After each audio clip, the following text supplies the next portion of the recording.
Okay, I'd like to welcome everybody to East Dundee's regular Board of Trustee meetings dated Monday, January 13th, 2025 at 6 p.m. All right, I have 6:03. Catherine, will you take the roll, please? Trustee Mahoney. Here. Trustee Kunze. Present. Trustee Britton. Here. Trustee Saviano. Here. Trustee Schreiber will not be here. Trustee Sauter. Here. And President Line. Here, and if you'll please rise with me for the Pledge of Allegiance.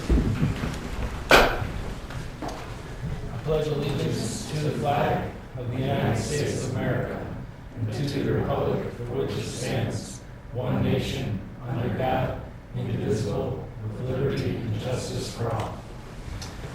Okay, thank you. All right, that's going to take us into our public comment section. Is there anyone in the audience who would like to address the board on either an agenda or a non-agenda item? Seeing none, we'll move on. That takes us to our public hearing. This one was regarding an annexation agreement for Plody property located south of Higgins Road, Route 72, and west of Beverly Road, continued from December 16, 2024, Board of Trustees meeting. So this one was never closed at our last meeting, so we're going to keep this open for how long should we? I mean, would anybody like to address the board on, or the public concerning this issue? Okay, I don't see anybody, so I can give a very quick summary of the Would you? Of the annexation agreement. So the parent company of Plody owns approximately 178 acres on the south side of Higgins Road, immediately east of the ComEd transmission line right-of-way through a Chicago Title Land Trust. The land is currently located in unincorporated Cook County. Property is used for a variety of uses, including contractors' yards, repair shops, offices, storage of construction materials, parking of trucks, parking of trailers, parking of construction equipment, mineral extraction, mining, processing, crushing, screening, and a truck driving school and land reclamation. Plody seeks to annex the property to the village along with the adjacent Higgins Road right-of-way, which will come in naturally as part of this process, to allow for connection to village utilities and future redevelopment. Pursuant to Illinois law, municipalities can require parties seeking to annex into their municipal boundaries to enter into contractual agreements which bind both parties. It's the only time that you can actually do quote-unquote contractual zoning, where you can actually promise to do the zoning, because we're going to pass on. Well, it will all be reviewed tonight. Whether it will pass or not, that's up to you guys. The terms of the annexation agreement is that the property will be annexed into the village, into the M1 zoning district, to allow the continued operation of the existing industrial uses on the property. Tonight, also in your agenda, are items to grant special use permits for 24-hour truck parking, as well as one for mineral extraction. There's certain variations that are related to those uses that are a separate item. In exchange for annexation, Plody will provide the village with certain utility easements across its property, which will allow the extension of water and sanitary sewer lines across the southern edge of Higgins Road. And another term is that the Plody has agreed to pay the village's parking tax, and one of the terms is that they will receive a 50% rebate on those tax proceeds, and that the village will not assess any additional taxes. Annexation agreements under law have a term of 20 years, and that's a 30-second summary. Probably went over 30 seconds. Okay. Well, thank you, sir. Okay, so then again, we'll allow anybody who would like to comment to the board or to the public. Questions, answers, comments, questions, anything? Seeing none. Okay. Stu, do we need to make a note about the one objection received? That's probably a good idea for the record. So, do you want me to describe that? Okay. So the village did receive a letter of objection from the village manager of Hoffman Estates, stating that the village objected to this annexation. This is not a formal annexation that triggers any additional processes. It is not an objection in law. There is no legal citations or case citations. It's basically like they don't like it. which is their right to say that. The basis of the objection was that this property was formerly part of Hoffman Estates and was disconnected, and that there were certain utilities that were constructed in anticipation of this property being developed within Hoffman Estates. That is not the case. There was this property disconnected. I'm looking over, how long ago did this property disconnect? I think it was the spring of 23. Okay. October 2022. Okay. And if there was a time to challenge any legal processes, it would be at that time.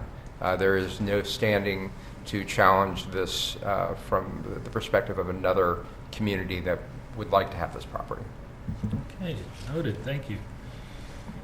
Okay, then I guess that will allow us to then go ahead and close the meeting.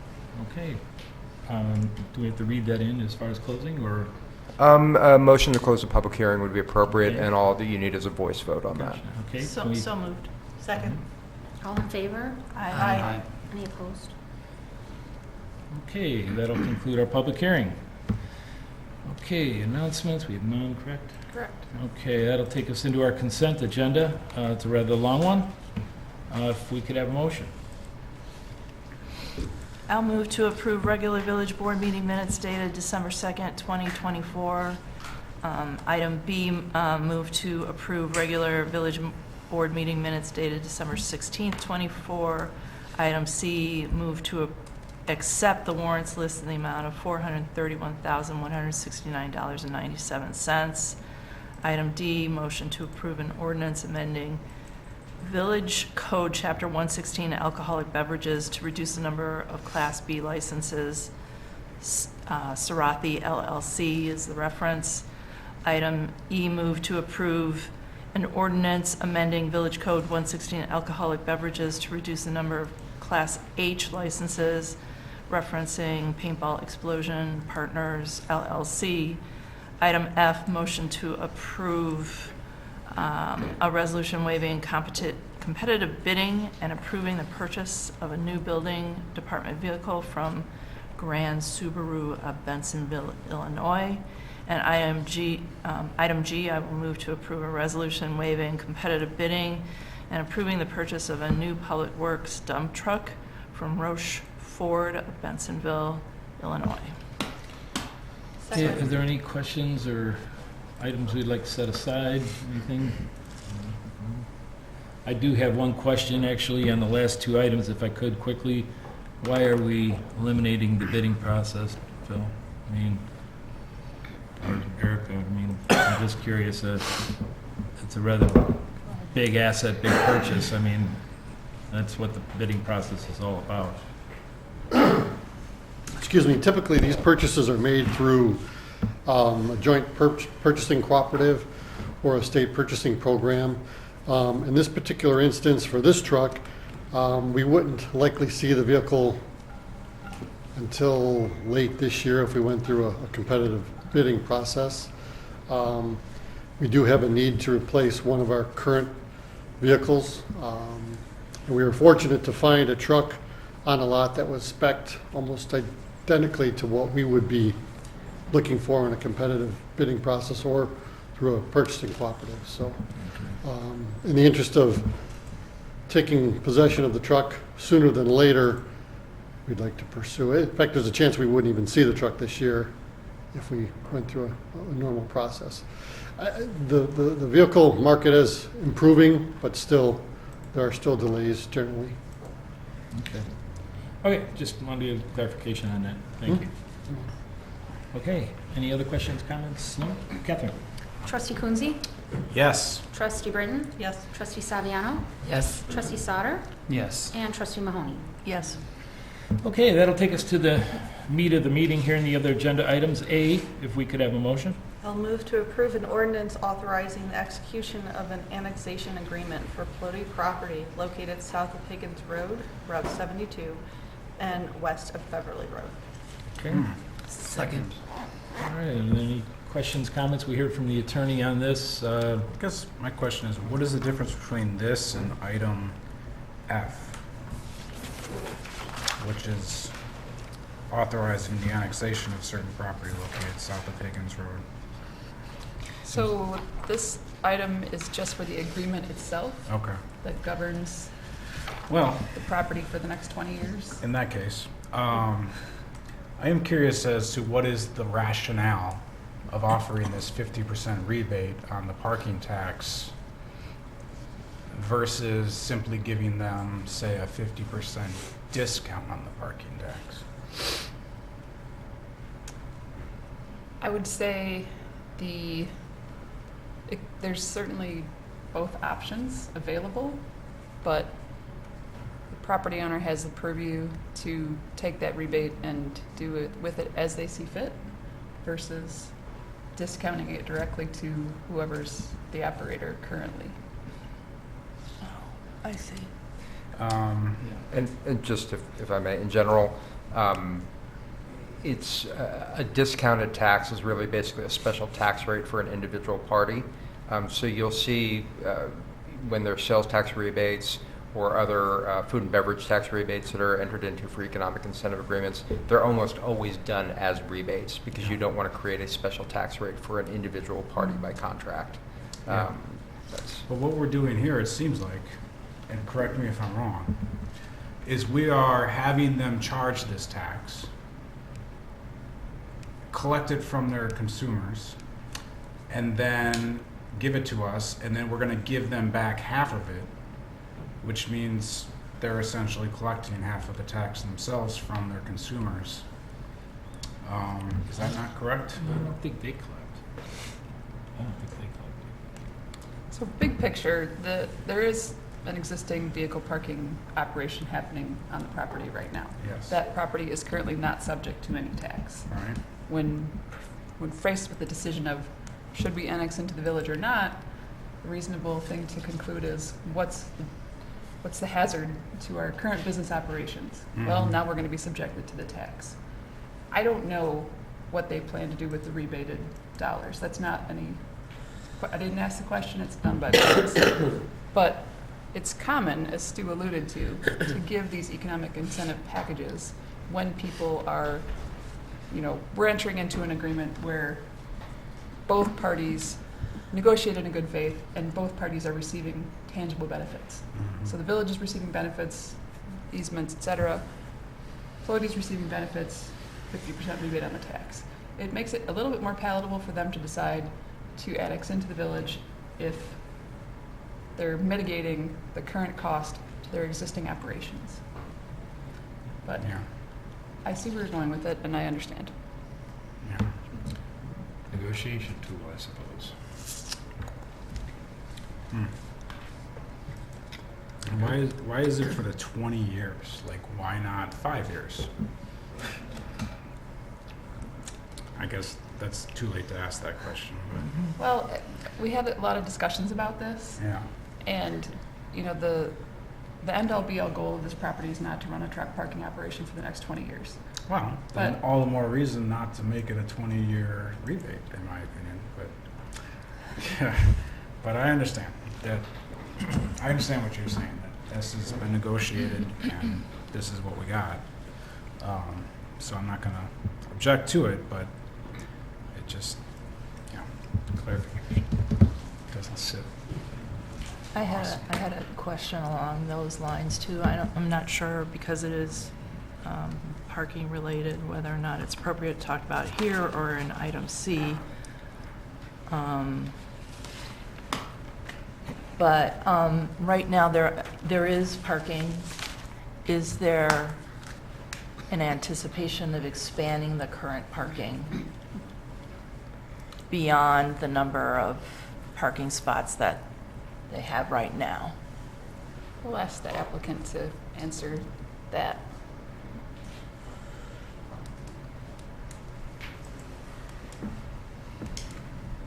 Good evening. My name is Ryan Trottier with Pelote Companies. Thank you for entertaining our hearing tonight and petition. To answer your question, and perhaps Trustee Kuhn, some of your questions from earlier, when we started the process of discussions of possible annexation, our desire as a property owner is nothing changed in terms of zoning uses and rights that we have now on the property, okay? So there's no municipal parking tax right now to us on the property. In fact, we big surprise, we wanted zero because our position from day one is we just want to keep doing what we've been doing, how we've been doing it, pure and simple. And us bringing the property forward is going to be incredibly opportunistic for the village long-term. So to answer your question, we want to continue to do the uses that we've been allowed to do, which are truck parking, which may mean that it gets extended, enlarged, expanded. I don't have that proposed right now. Okay, but that can very much happen. Again, our vision here is opportunistic for the future. This property, as you probably know, has been mined, reclaimed for 45, 50 years. Right. And it's getting to the point to where it can be used again for other things, right? So Right. here we are. Does that help answer your questions? Yeah, I mean, obviously, I understand what you're saying, that you don't want to change anything, of course. But when you have an issue with two of your customers of this truck parking, and you need police assistance, currently, who comes to that call? I don't know that the police have ever been out there. I know we've had, I think, a few fire department calls. The biggest call we received was over the summer because we allowed certain units of government to detonate confiscated fireworks, and it created a small brush fire, and 5 local fire departments showed up to put it out. That's the biggest call that I've seen on that property in many, many, many years. Yeah. So I can't sit here and tell you and say that I'm seeing the police go out there once a month, let alone once every quarter. Yeah, well, that's fair. I mean, we as a board are reacting because we have other lots that are used for this truck parking, and the police do end up there fairly often. And so it's a little taxing on our, police department. So, that's why I guess we kind of instituted this parking tax, is to help offset some of those costs. Are you guys gonna provide security for your area? We have a security gate to it now. We have security cameras that are recorded, and it's boxed in with barrier wall. Okay. It's Okay.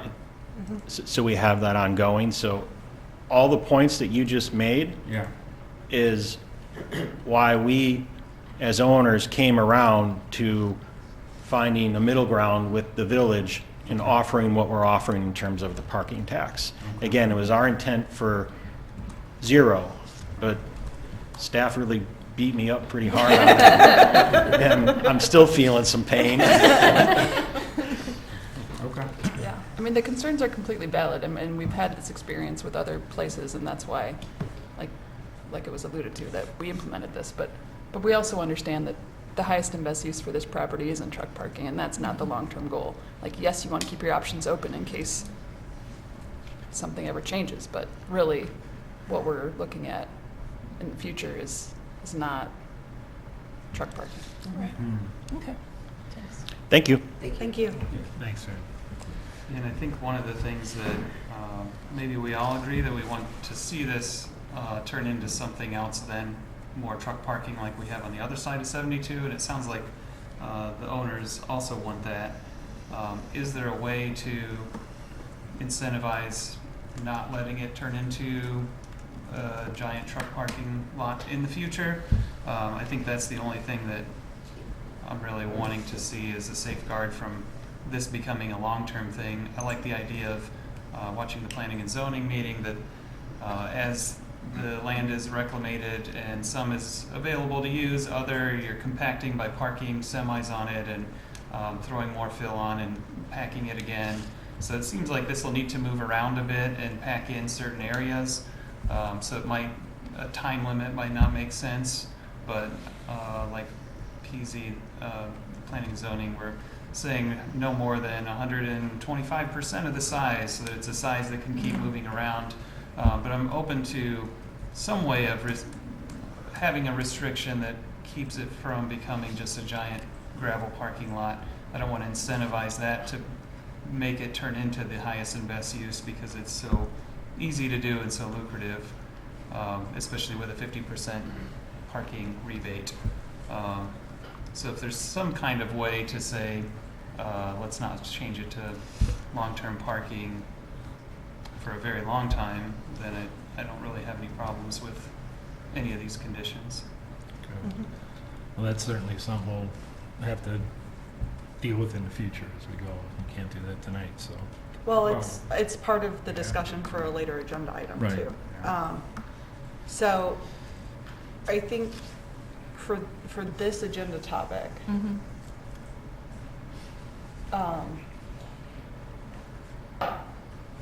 For item A. for item A, because a lot of the things we're talking about are specific for the Yes. truck parking variations and things like that. So are those really for the next items? Yes. I mean, I think we should probably continue to address this concern until we've come to an agreement on it. And then the other issues, the variances we can get to when they come on the agenda.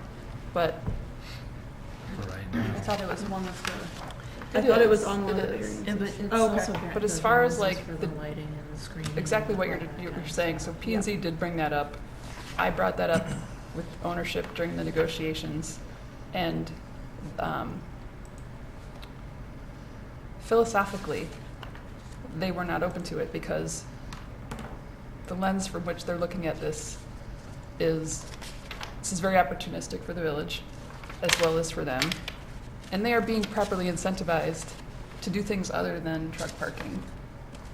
So I don't have any concerns that this is going to expand to some massive footprint because we've already seen how they've been properly incentivized monetarily. Even if we gave them 100% rebate, it doesn't touch what is possible for these parcels. So we didn't end up agreeing on any kind of restriction because their primary focus is they currently have the ability to do with that property as they see fit. They're coming into the village,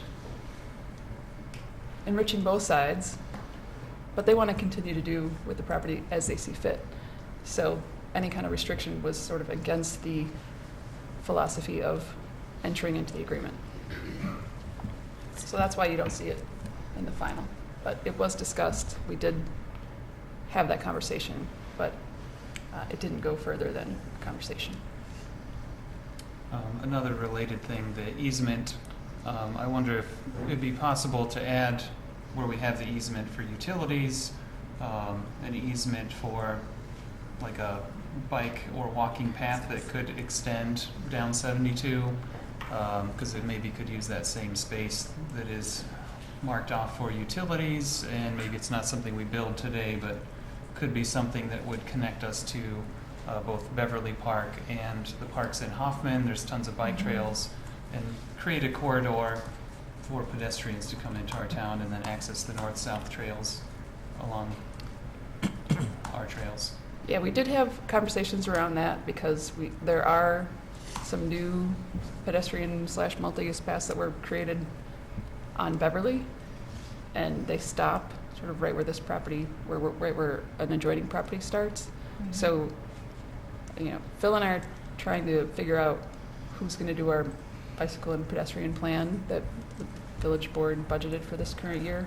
As part of that overall discussion, we want to have that plan put in place and make a determination if it's better suited for the south side or the north side of 72, but we'd like to see it on one of those two sides.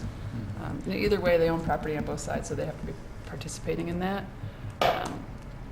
So I think the door remains open on that issue. But definitely something we'd like to see. May I ask a question about the variances that are part of the annexation agreement? So going along with the truck parking and the variances and how big this is, I think from what I read through all this stuff, that the variances apply to the current truck parking use. And if they wanted to expand it or move it, would they have to reapply for new variances because it's moving the use, or would it sort of travel as the parking lot scoots throughout the thing? Would all the That's a variances question go? for you. I'm pulling up the ordinances. There was actually some discussion as to whether these variances would even be necessary, because on the berming side, there is a berm that runs along Higgins.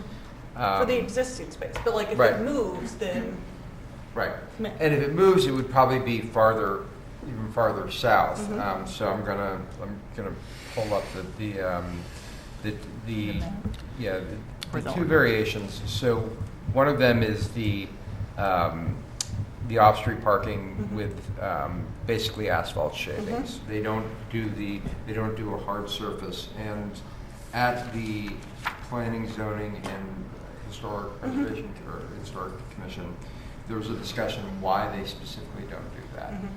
This whole area is fill, more or less, and it's being extracted, refilled in, and graded. There's a period of subsidence. Now I'm kind of parroting what they said, the testimony that we heard, but there's an extended period of subsidence. If the applicant stated that if they used either cement or full asphalt, that would crack. Right. And so Mhm. that condition, they represent it as being throughout the property. So Yeah, wherever, that's if fair. they did relocate for that particular variance, and so the idea is that this would kind of travel with wherever that use was, or Right. whatever portion of the property it was. There's nothing like semi-trucks to pack down gravel. Yes, yeah, and so they provided a rationale which the commission found, or at least some of the commission found to be rational.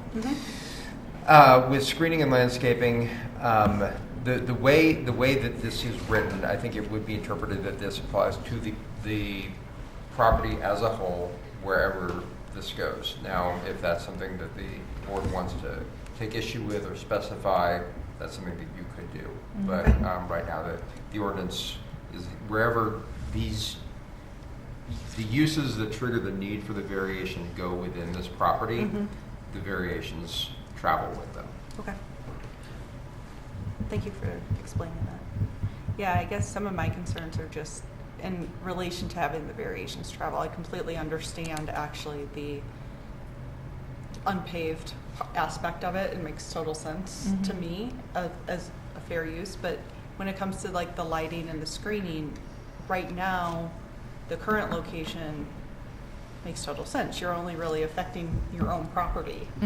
And 72 has trees and screening and things like that naturally. But there are some locations where I would just be in my head a little worried. Maybe I'm but there are some locations within the property that if it did move, perhaps the lighting becomes an issue or the screening becomes an issue. Right. But that's just.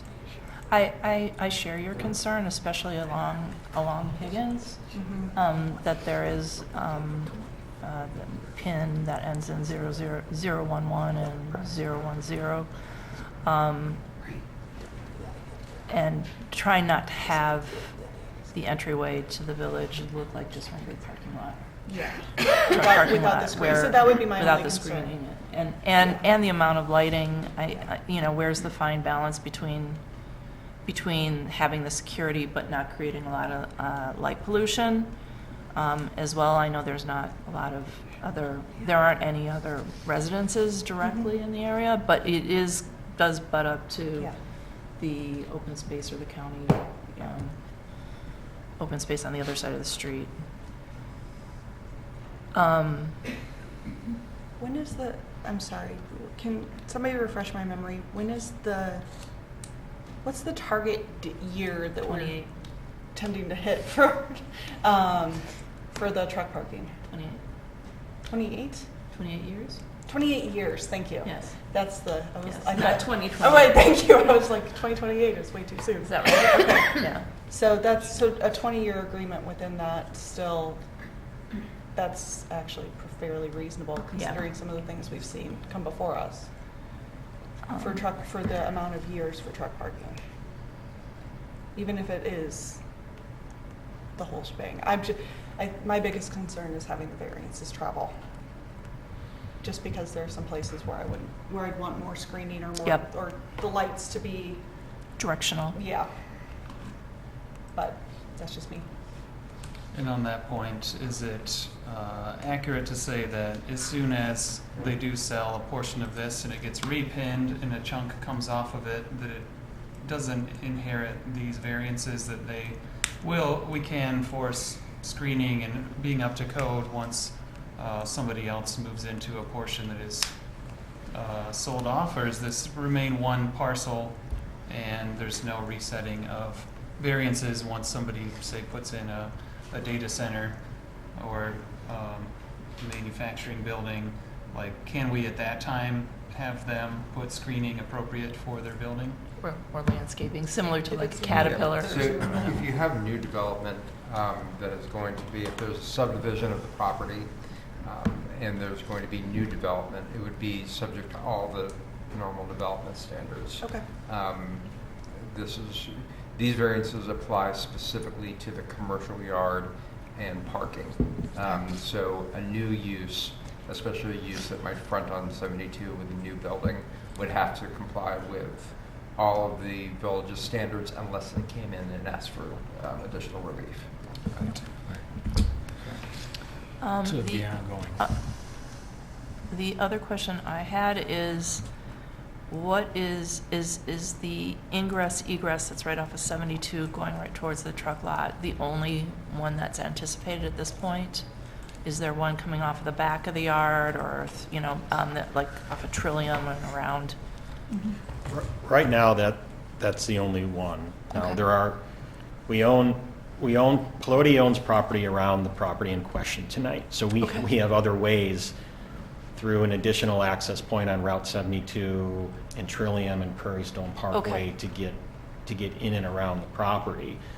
But All right. for purposes of the 178 acres we're talking about tonight, there's the one defined access. But there is other ways to get around. Existing, okay. Okay. Something did occur to me in response to Trustee Souter's question. Ryan, could you talk a little bit about how this property has been reclaimed and what you kind of expect, kind of the order of if there is redevelopment, how it would be redeveloped and where the reclamation is kind of complete? Yeah, so it's been in the process of being reclaimed since probably 25 years. And we probably stopped mining in early 2000s or limited mass excavation around the early 2000s and really started focusing on filling. There's anywhere from 40 to 90 feet of fill that has been put in there. And that has happened over many years, and there continues to be fill brought in every day to raise it up. And even by bringing in a truckload of clay and dumping it and putting a compactor over it, the standard is typically 95% compaction. So if I have, 50 feet, right, and 5% of it is going to settle, that's 2.5 feet. So the idea of saying we're going to pave this surface with asphalt or concrete, it's going to move. We need some time for it to settle out. Some areas have settled a little bit better than others. We've been moving uses around the site as we perform filling operations. It's been a very dynamic process throughout. So I hope I'm answering your question. I'm not just rambling. No. Is kind of the north end of the site, is that the area that would be more likely to be redeveloped earlier in time? So right now, yes, the northernmost portion of the site is the closest to final grade. That's correct. Yeah. Do you have an estimate of how many years out that might be? Like 1 to 3 or 3 to 5 or?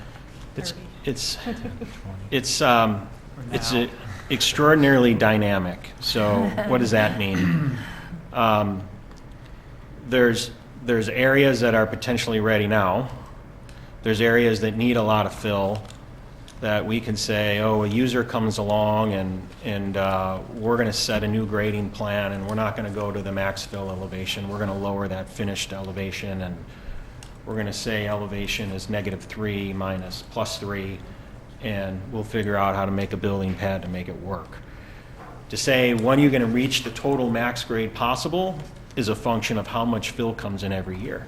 And your next question is, how much fill's coming in every year? And I'm going to say, I don't know, because it's a function of the market. I can't dictate the market. Some years it's way up here and we're like, oh my God, we're going to be done in a couple years. And next year comes along and it's like, what happened? We're not going to be filled up for 10 years. You know, so it's incredibly dynamic. And there's ways to make the site work with the user in hand. And we can recut a grading plan and figure it out.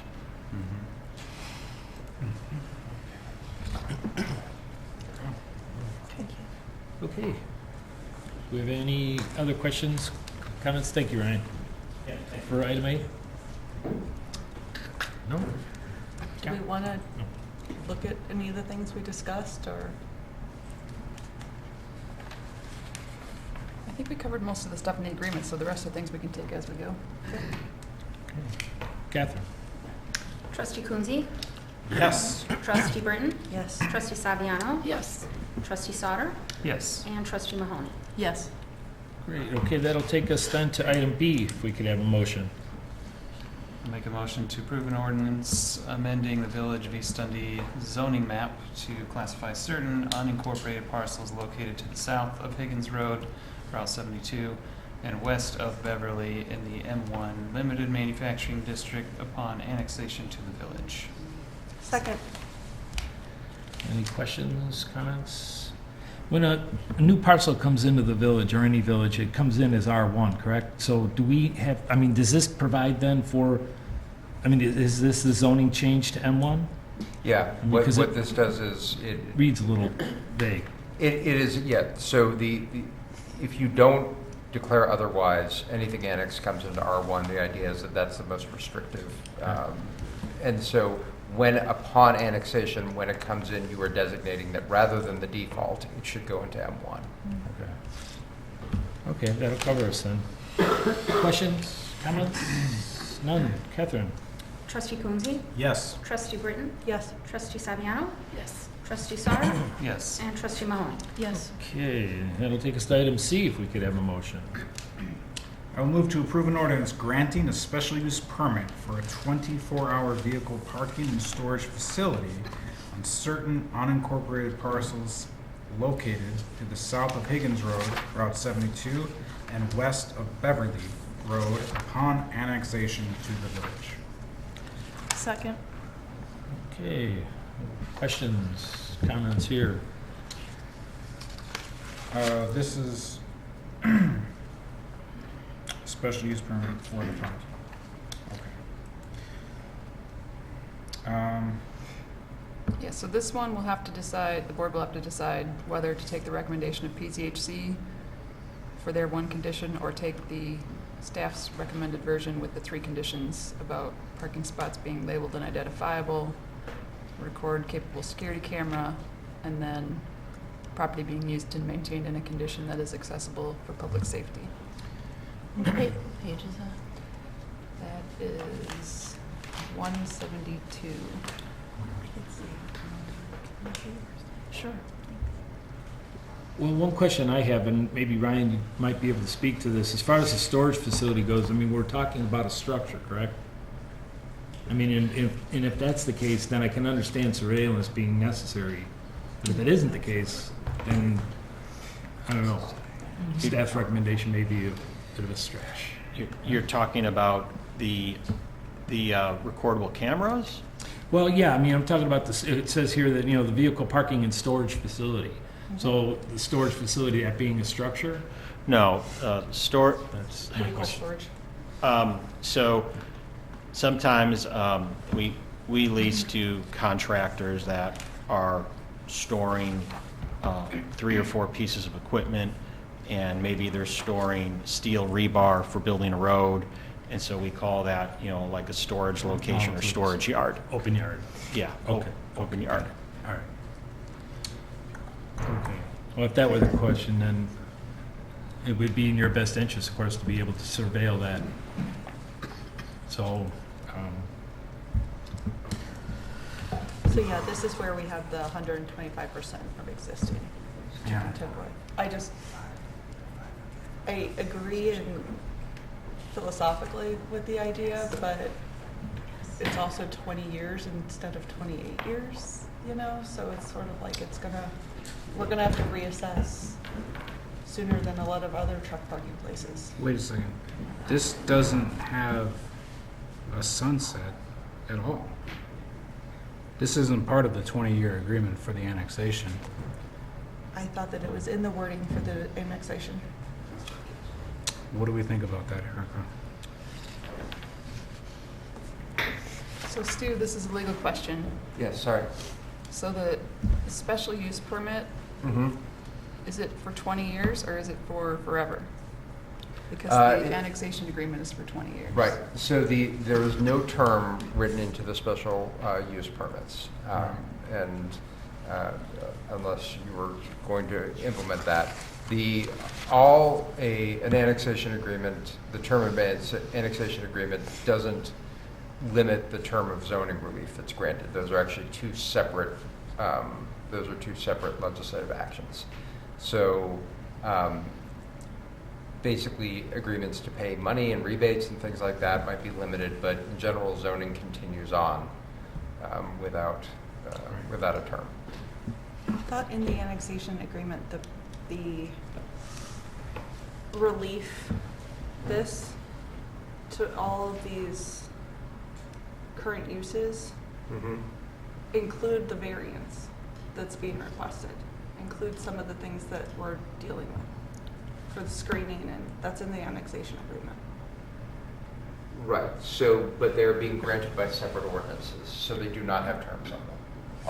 What the annexation agreement says is that we are going to, in exchange for this annexation, we're going to contemplate this zoning. Now, if you did not approve the zoning, they would not have to sign the annexation agreement and they could walk away from it. But it does not have a 20-year term. Got it. Thank you. Thanks, Scott. based on ordinance, doesn't special use permit limit it to a year unless there's a variance? Special use permits normally, on your code, usually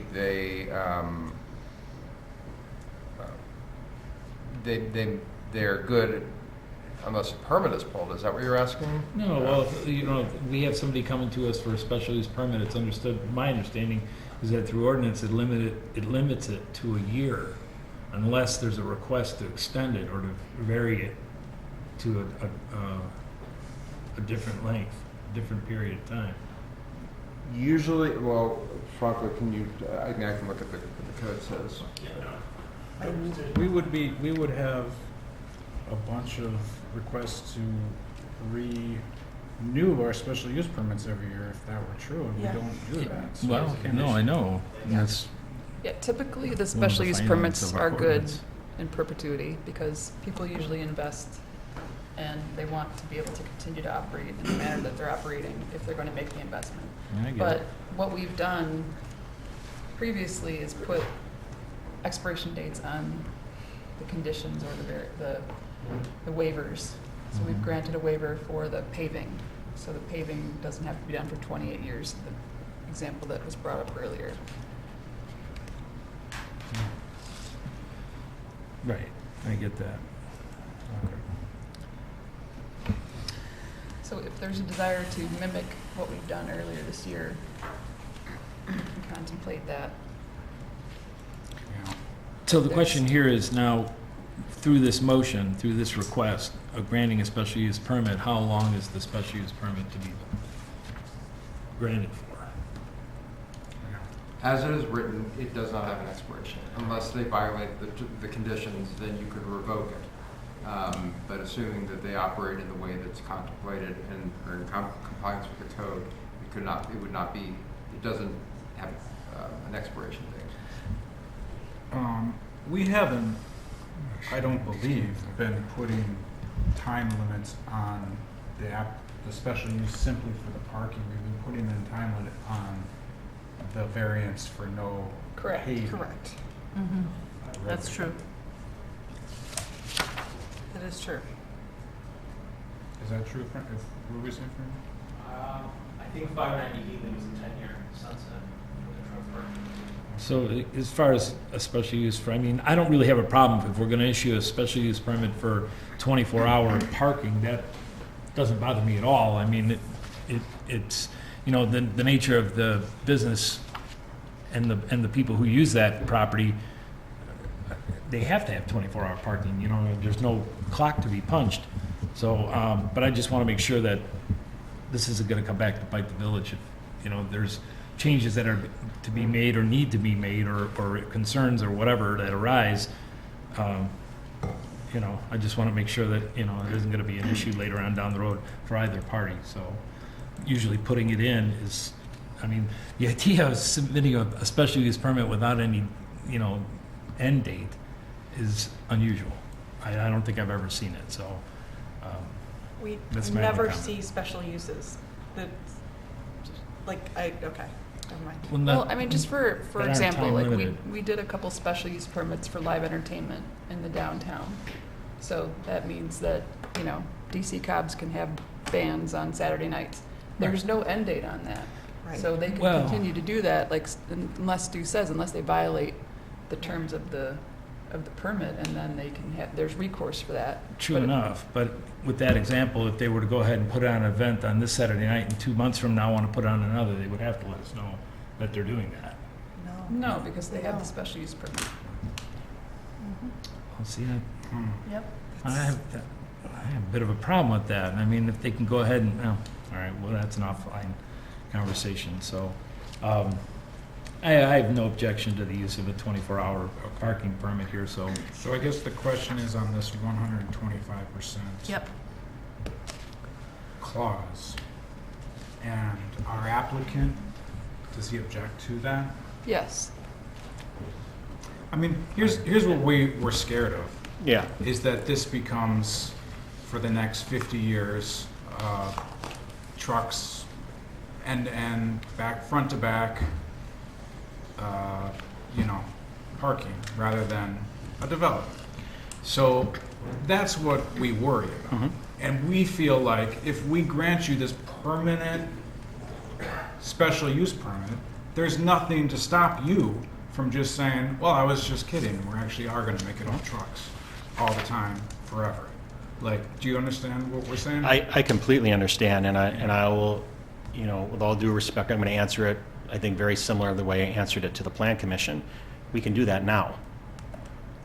We can do that now. Right. So would you want the ability to collect the tax off it in the future development opportunity? Or do you still want to get the calls? Not that there are any calls right now, but if it blows up into some big use, inevitably through mutual aid is what it's called, when there's an issue and the police departments help each other out, you may be getting the calls anyways, but you'll be getting nothing from the property. So I see it as, from my simple perspective, it's to your advantage to proceed with this, just so you can get the revenue off of it. And if there are any costs in the future, you at least have some revenue to offset that. Because if there's a market for it there, it will grow into that use, whether it's in the village or not. That is a fair point. And so from our perspective, like when we started these negotiations, and I think you probably heard me say it to the Plan Commission, we want to continue to do what we've had the right to do. And that's it. And that's it. That's the essence of the deal. So we're not amenable to 125% for reasons that I just explained. And the other factor to consider is currently, with the property not being in the village limits, there's no enforcement capability. If anybody has an issue with anything over there, we just have to call the county and hope they do something. If we have issues in the future, we have the ability to work with the property owner and to use all the enforcement tools that are at our disposal. We have, I think, maybe 20-plus buildings in this village that we've built, purchased, managed. We contribute to probably 90 small businesses.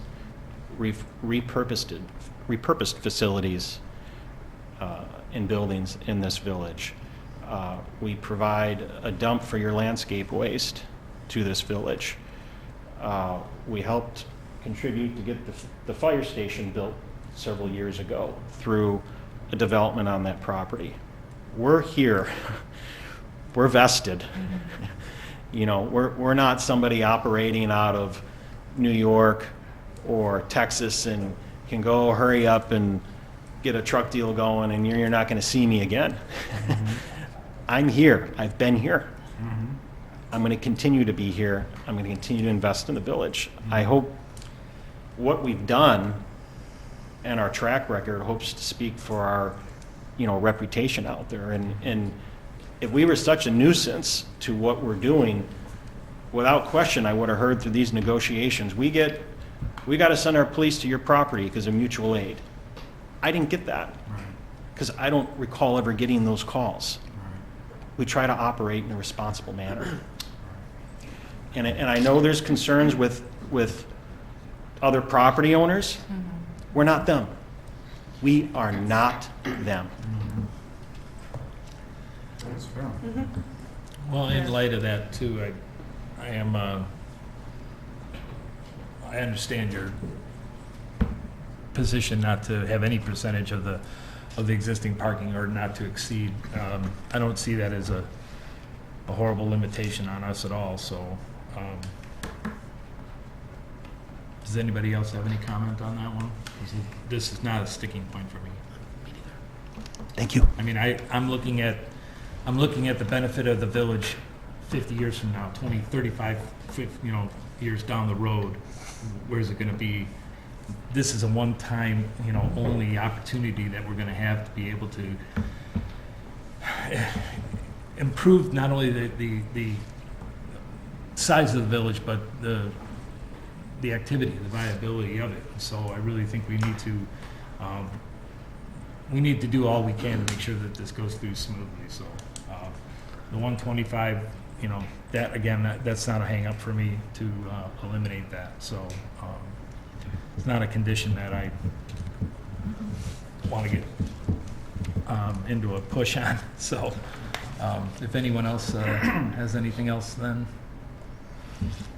I'm okay with the 3 conditions staff recommends. I mean, it'd be one thing if it was a business that we had control of and we're being responsible with our rules and enforcing what the community wants, but this is more of a negotiation to bring somebody into the village, and it's a fair point that they can do this without us and would. Right. So Yeah, absolutely. the benefit to pulling them in, having whatever standards for gravel parking applying throughout the village and pulling in tax revenue and getting access to that easement are benefits that outweigh it, I believe.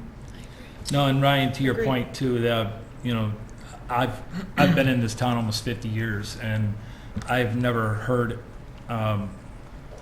It's never come to my attention that Plotty's been anything but a good actor and corporate neighbor with East Dundee. So I don't. Like I say, I don't want to get in a twist over that one, so if we can move on with this one. Does anybody else have any questions concerning item C? No, I think we're good to call the question. Okay, great. Stu, do they need to make a statement on which ordinance they're going to select?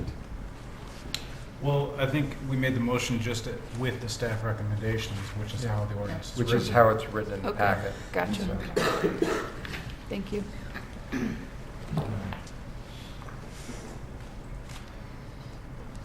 Okay. Catherine? Trustee Coonsey? Yes. Trustee Britton? Yes. Trustee Saviano? Yes. Trustee Sauter? Yes. And Trustee Mahoney? Yes. Okay. All right, then that will President, take us to. I just want to make one procedural note. Sure. On the annexation agreement, in the Illinois Municipal Code, annexation agreements require a vote of 2/3 of the corporate authorities. You have one person missing today. Without the president voting, that's still 5 out of 7 of the corporate authorities. Normally, we could have asked you to vote, but it already passed the vote threshold. With the 5 so, and 6. Yeah, so Okay, good enough, good enough. it's actually 5 out of 7, which is 5 out of 7. True. 0.71.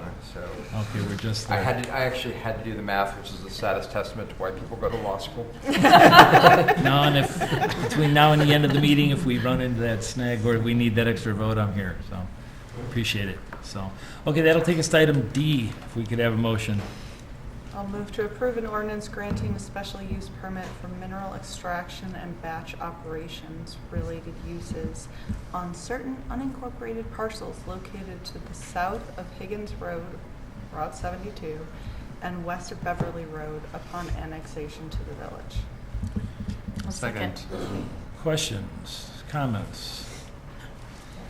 Done. I have one. Ryan,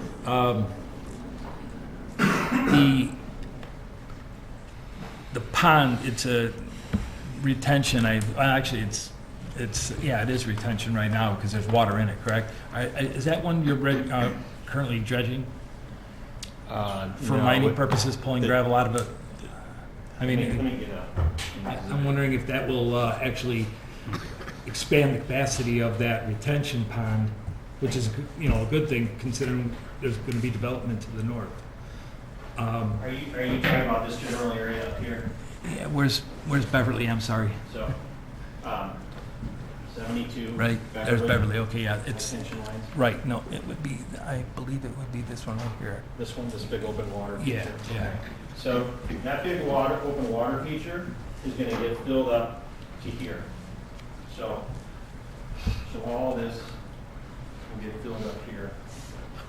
So about half of it, okay? So then, And the rest will retain as a stormwater management facility. Make sure it shows. as far as size, Stormwater management facility. the displacement then of that water, what happens to it? So, good question. So through a very lengthy, comprehensive stormwater management plan, this central pond outfalls to the west across the ComEd right-of-way into property that's in East Dundee, where storm sewer takes it south to where Plody controls more land into another pond. It discharges into there, and then it discharges into Max McGraw. Okay. So we have reviewed that with Joe Hines. We've reviewed that with King County. We have reviewed that Cook. with Cook County. Okay. We have reviewed that with IDOT. Okay. We have reviewed that with the Tollway Authority. We have reviewed that with our friends at Hoffman Estates. We have reviewed that with ComEd. Okay. We have reviewed that with the pipeline companies. And Not they all everybody. said, this looks pretty good. Okay, good. Wow. The one I would be most concerned about would be Cook County, considering that we're under an agreement when it comes to stormwater management to make sure that no issues arise. Otherwise, they're going to come in and start telling us what's what. So we abide by the King County ordinance right now at a very high impervious surface coverage, I think 90-95%, which Okay. you'll say is pretty high. Yeah. So I think we've got it. Okay. That's good. That's what I want to make sure of. I appreciate it. Thank you. We got all our bases covered there. So, were there any other questions? Seeing none. Catherine. Thank you, Ryan. Trustee Coonsey? Yes. Trustee Britton? Yes. Trustee Saviano? Yes. Trustee Sauter? Yes. And Trustee Mahone? Yes. Okay. Then that will take us to item E. If we could have a motion, please. I'll make a motion to approve an ordinance granting variations from various provisions of section 157.149 and section 157.065-2E of the village zoning ordinance requiring paving, screening, and illumination of off-street parking areas on certain unincorporated parcels located to the south of Higgins Road, Route 72, and west of Beverly Road upon annexation to the village. Okay. Questions, comments? Do we have a second?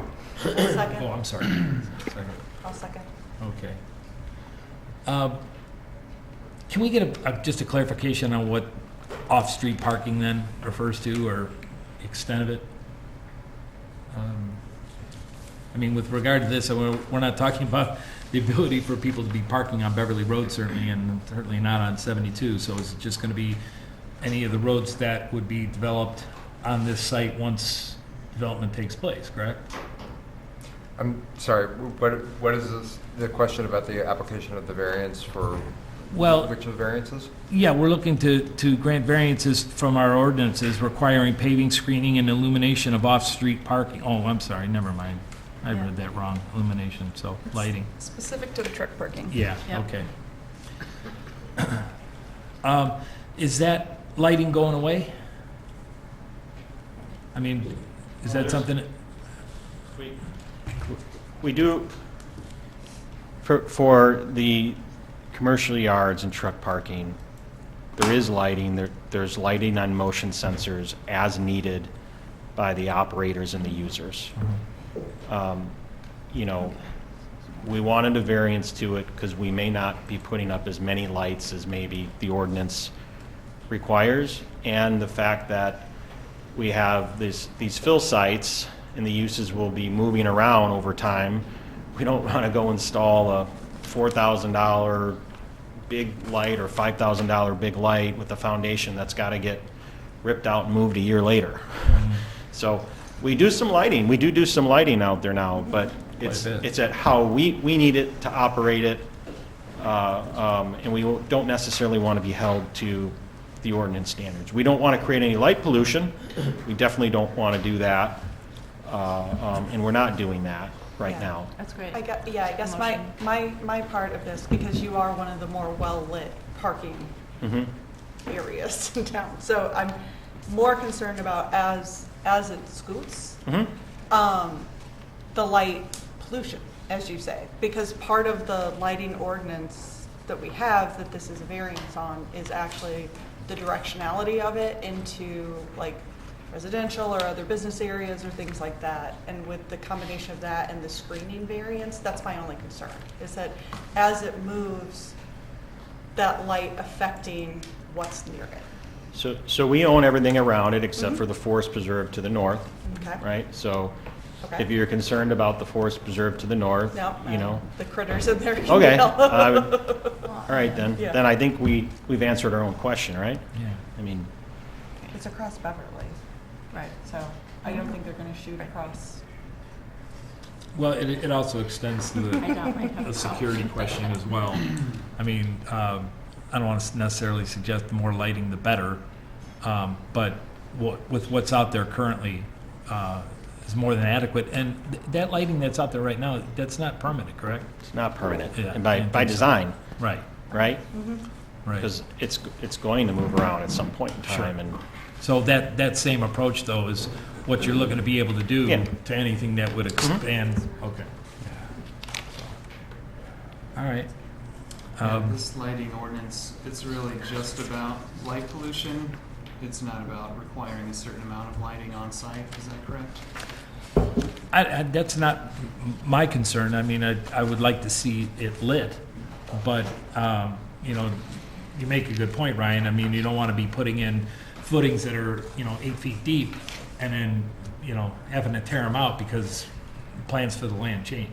Yeah. So Andy, to So- answer the question you asked, it's about reflection of rays of light into adjacent residential districts and street lighting.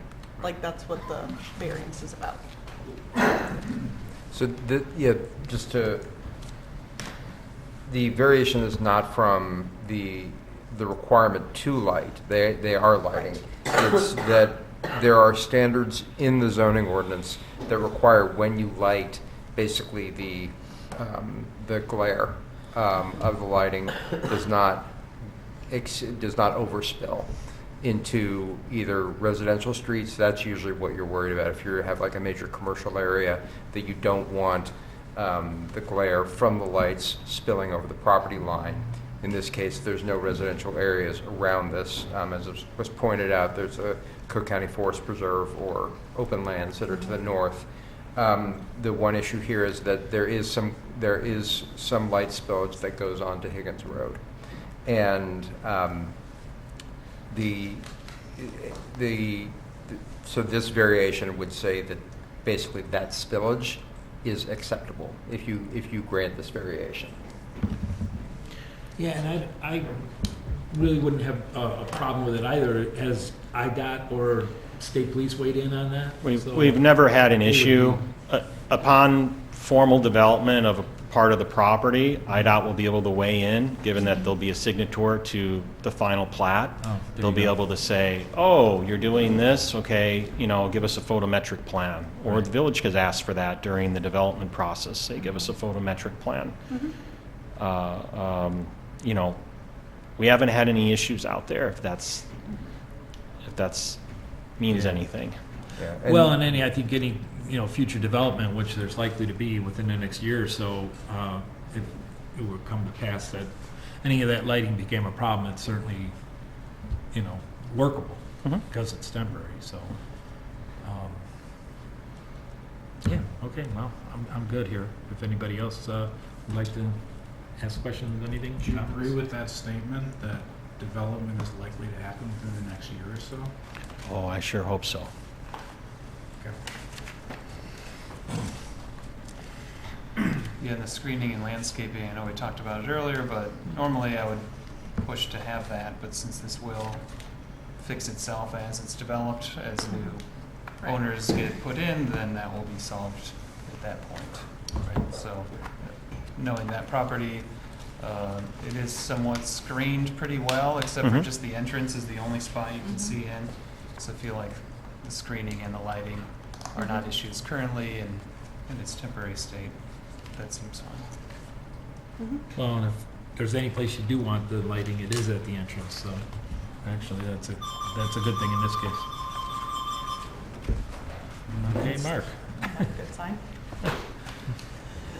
Okay, so is there any other comments, questions on this issue? Nope. Great, thanks, Ryan. Yeah. Thank you. Catherine? Trustee Coonsey. Yes. Trustee Britton. Yes. Trustee Saviano. Yes. Trustee Sauter. Yes. And Trustee Mahoney. Yes. Okay, we have one more. Ryan, you're in good luck here. Last one. If we could have a motion for item F.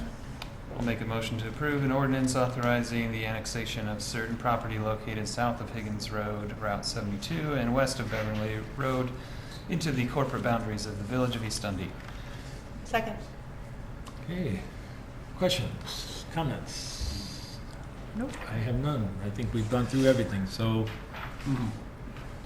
Do you want to? No. Okay, Catherine, please. Trustee Coonsey. Yes. Trustee Britton. Yes. Trustee Saviano. Yes. Trustee Sauter. Yes. And Trustee Mahoney. Yes. Okay. All right. Thank you for dealing with all the questions. Thank you. Thank you for your time. Thanks, staff, for all their effort on this. We look forward to continue to work with you as we have and do something exciting. So Absolutely. appreciate everyone's comments tonight. Thank you. Thanks, Ryan. Appreciate it. Thanks, Ryan. Good luck, sir. Okay. Dave, thank you.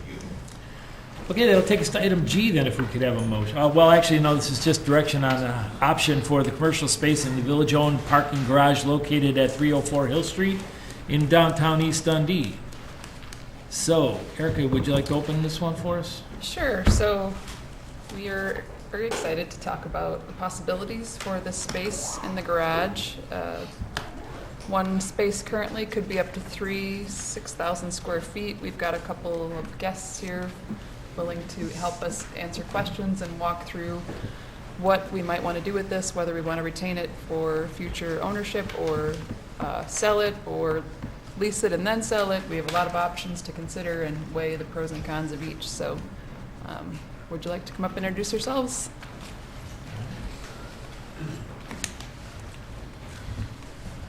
Premier Realty.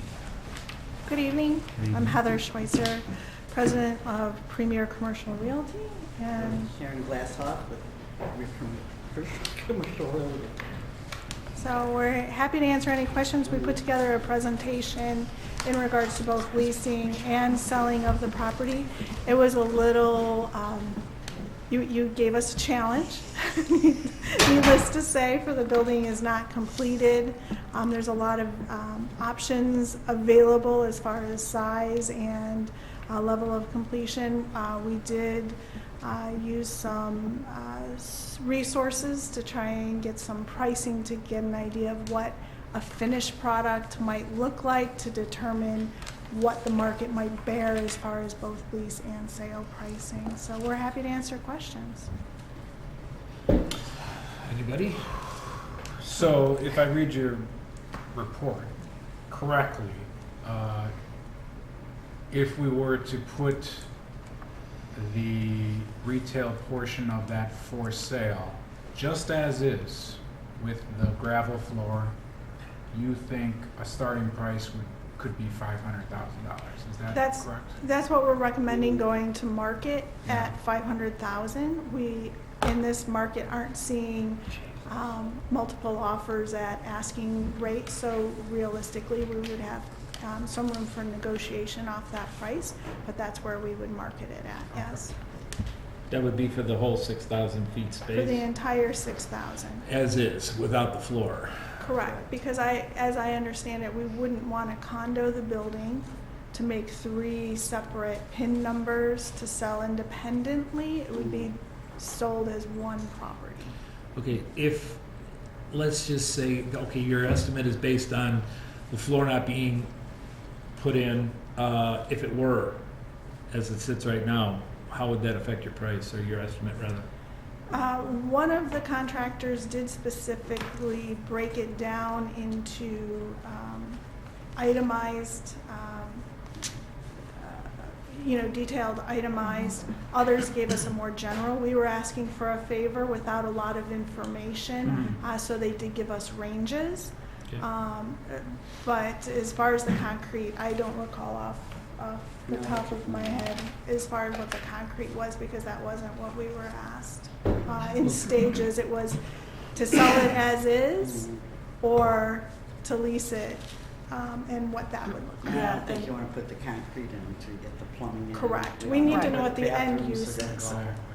Right, I mean, just based on the construction estimates that are in here, I'm assuming that these are the estimates for some level of construction, plumbing, electrical, things like that. So what we asked for is vanilla box. So Right. we asked for a common bathroom hallway that Okay. would service up to 3 tenants, Okay, but not accommodating bathrooms for each. okay, So we gave very limited information to the contractors Right. we requested the information from, because until we have the end user and the specifics, the finishes, Right.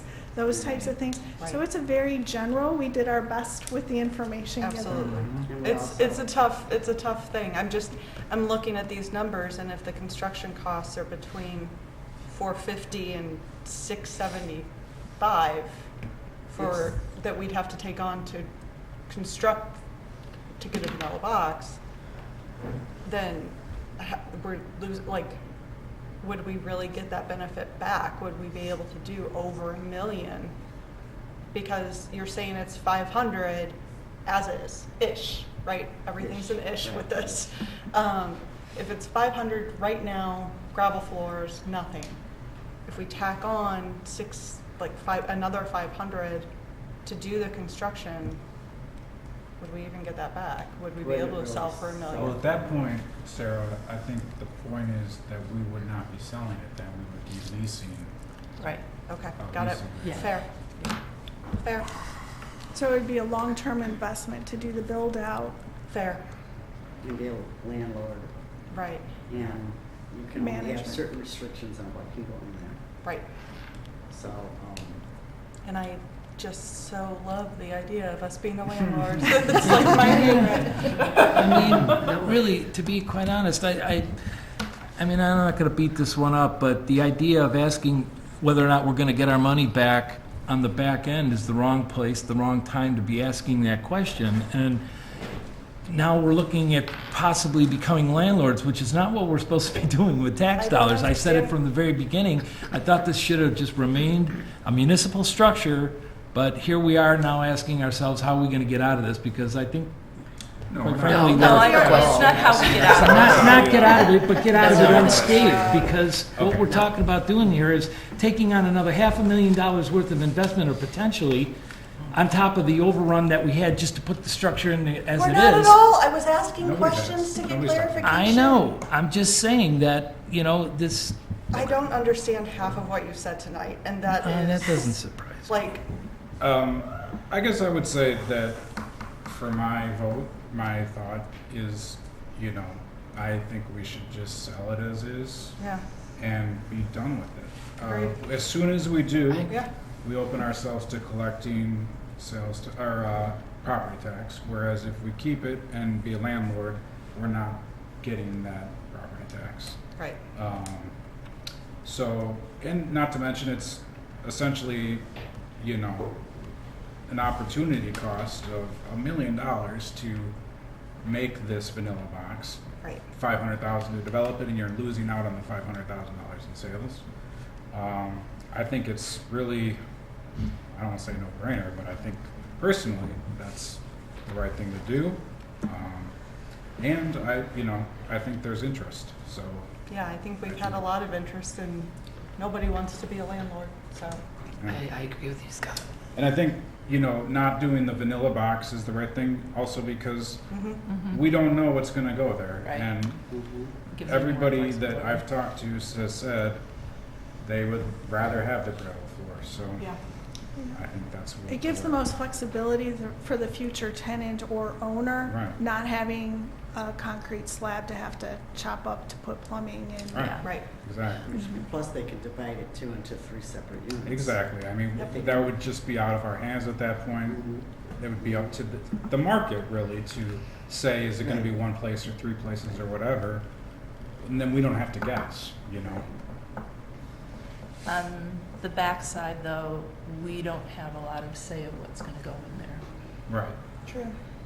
Well, I mean, we know it's not going to be a bar or a restaurant. Well, yeah, we know there are deed restrictions associated with the property, so that you would have, you know that for sure. Yeah. Yeah, is there a way that we can, as we sell it, do it kind of like an RFP or get as many bidders and like have a selection of if somebody really wants to do something that seems like a great fit for the downtown versus somebody just wants to put office spaces in that wouldn't be great for the visitors. Like, obviously us controlling it and building it ourselves is the most control, but is there a middle ground where it's open for bids and we can have people's intent and shop it a little bit with what people want to I put think in? when Or when you start putting a time frame in which bids are required by, I think you may lose out on, I think that's putting an extra hurdle in place it'll that. lower the cost we get if there's more restrictions. Yeah, I think go straight to market with it for sale and see what activities, and you can make determinations from there as far as the uses by the intended buyer. And if it's an investor, they may not know what those intended uses are until they go to market for lease. Yeah, fair. Because ultimately, unless it's an owner-user purchasing it. Yes. Just out of curiosity, if we did sell it and an investor bought it, could we put any protections in place to like make it so they actually have to do something with it versus if they're Sit on it. sitting on it or Yeah. charging too much rent so we never get anything in there? Well, I don't think that they're going to want to sit on it and pay tax dollars on a $500,000 investment that they've put in. So if you put time constraints on it, as far as the tenant potential, you may end up stabbing yourself in the foot rather than getting the correct tenants. You might just be taking what you can because you have a time limitation to deal with. So it's your decision to make if you want to go that route, but I don't think it's beneficial. Could we just choose to reject an offer from one person that we know would do that? If that were to come up hypothetically? Well, that's up to you. Yeah. It's your prerogative to Yeah. accept or not accept offers, certainly.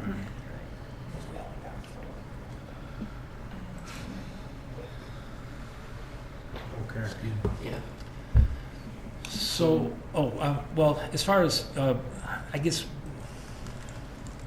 I'm just kind of curious of what the, we wouldn't know really with the upcoming change in administration, things, the economy might end up taking a turn. As we sit right now, though, what is the climate like for sales? Are we 98 days out, or are we 120? I mean, Well, your property does limit the buyer pool because we also need somebody who has to have some knowledge of development and construction. So we are narrowed a little bit in that regard. It's not a vanilla box scenario already. But as far as the time frame, I wish I had that crystal ball. Yeah, I would anticipate 6 months would be a realistic. Within 6 months. No, yeah, with spring coming and people get out more, and I know there's a lot of people talking about it. Yeah. all over So the I mean, summer. it's waiting a to see guess. what's gonna happen. It would be. 6 months before putting it on the market, or you mean a sale? Oh no, we Like, would go to is it market ready as soon now? as you're ready to go to market. Right. We're ready. How far are we from being ready to put it on the market? Ready when the village board says go. Wait for me. Yeah, that's your decision. okay. Yeah. Okay. Well, I think some more discussion then a little bit as far as the approach we want to take, and then when is Well, that's, a timing question too. I mean, I can put it back on the agenda for February if we can digest this and then have a conversation. I'm good to sell. I have no intention of leasing this property. I agree. Yeah, I mean, I like the idea of choosing what can go in there to make sure it's a great fit for the town, but Right. for the price tag, I'd rather sell it. Right, Right. and for the lack of being a landlord. Well, you might work with the new owner too, but you never know. When they come to you, they ask you because there's certain restrictions and there's different ideas out there besides restaurants and bars. Yeah, there are just a couple of restrictions that were placed on us from the right from the beginning. But beyond that, I don't know that it would be necessarily in our best interest to put a whole bunch of restrictions on it pre-sale, but I also don't want to blindside anybody on the back end, having somebody come in here, spend Well, they would $500,000 on a project, wanting to move into the town, hang a sign, and then get hit with a left hook. But Well, they would still be coming before the village for permits and, Right. Right. applications and things like that. So Sure. you still have a process that you would go through. You So. know, you finish the build out and stuff. So upon sale, there will have to be a condo association that's formed on this, is that true?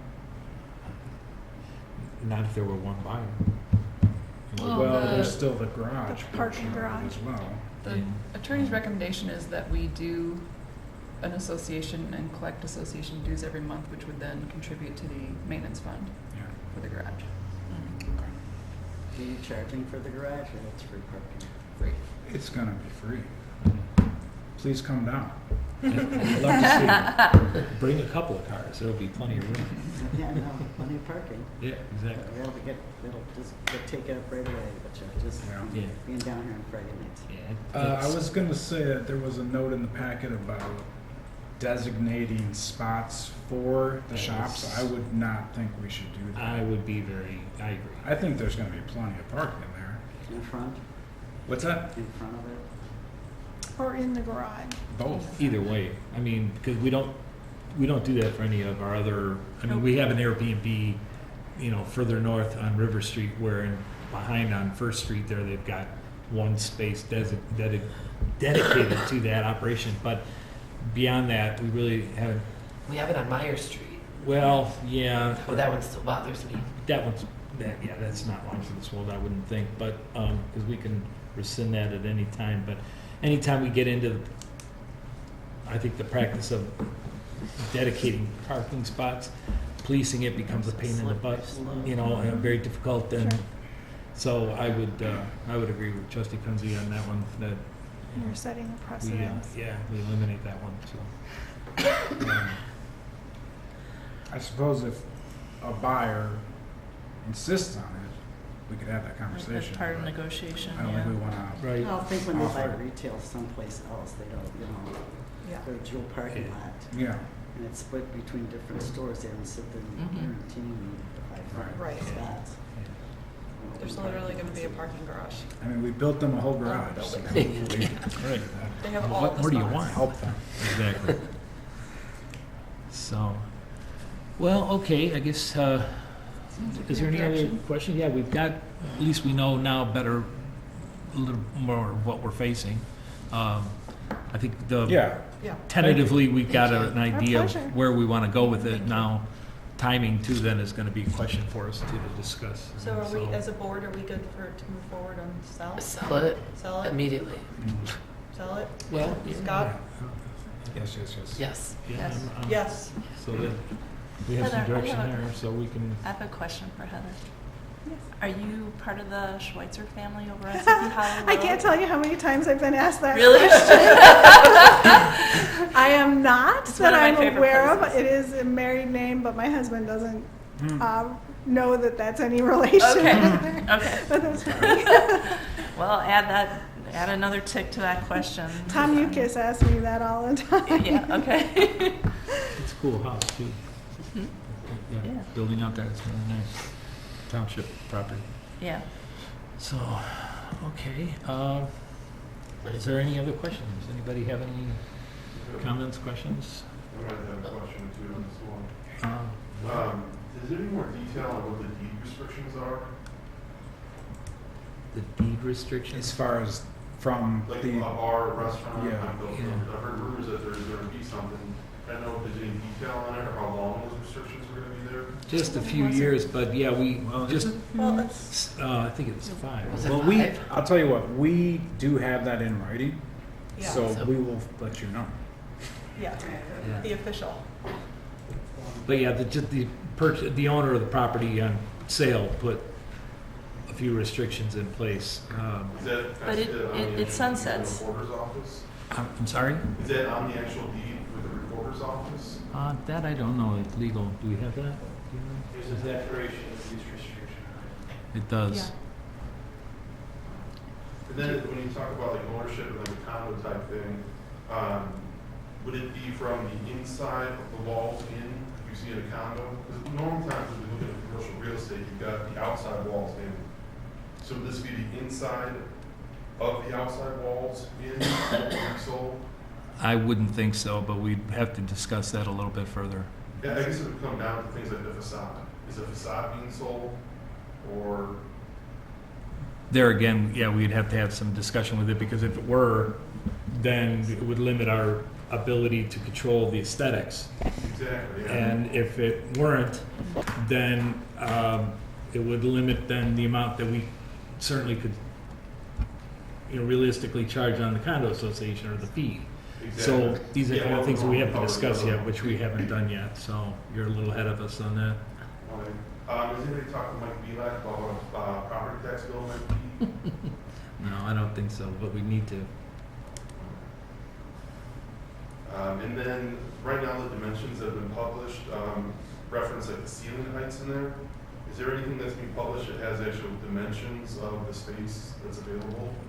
Yeah, We have just If we architectural actually put the plans. sale together, the sale agreement together, it'll It'll all probably be have there. all of that.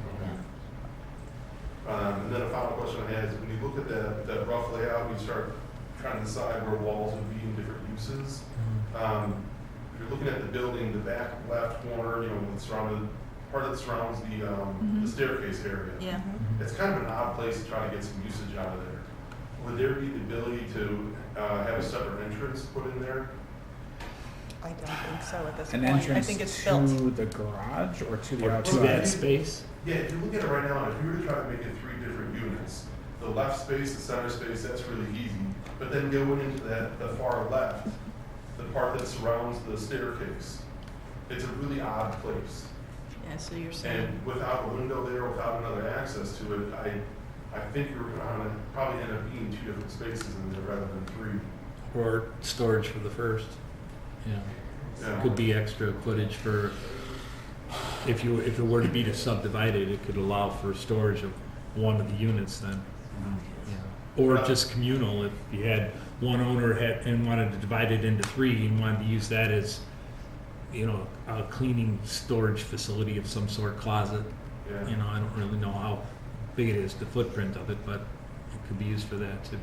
Yeah, one of the biggest challenges with that is trying to figure out what the overall rentable square footage would be on that. Mm-hmm. And so when we talk about the common areas in the back or common hallway, and even like the ADA ramp, it eats into it quite a bit. Right. I like the idea of one set of common bathrooms in the back, Mhm. because that definitely helps out to use up some of the odd space. Yeah. Well, and plumbing costs too are reduced. Exactly. So. Have you seen the architectural plans? There has been very little that's been released. So I've seen Franco, the one that's in the packet. Mhm. That's been the only thing that's been released so far. Yeah. Yeah, this is kind of our primary discussion of if we're gonna lease it, if we're gonna sell it, what we're gonna do, so. Yeah, and I'm just trying to Yeah. plant seeds of different questions that are Sure. coming Oh, up. for sure. So we can put a packet out that these are, For sure. get an accountant in the room trying to figure out what cap rate and all that would be.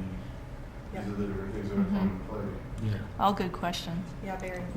Yeah, and we'll work to get more information out there. So, and it's anything specific to that you need to, you can just contact staff. Yeah, okay. So, Yeah, so I don't think your time in market probably wouldn't be that long. I wouldn't think so either, but I don't want to, question your expertise. But that seemed a bit long. Everything's an ish. Yeah. Exactly. Yeah. I'd No. rather. No, I mean, if you err on the side of conservative. I get it. I don't know, promise over deliver. Right, right. Mhm. So, Okay. all right. Anything else? Any other questions for us? No, I don't think so. We really appreciate your time, though. Our pleasure. Okay, we'll Thank be in you. touch for sure. All right, so that's going to take us then to our last item, which is downtown parking regulation discussion. Erica, would you like to run this one? This is how long we can, I think it's related really to the, Well, Caleb deck did the itself. legwork on this one, so I'm going to hand it off to him. All right, Caleb. Rock it.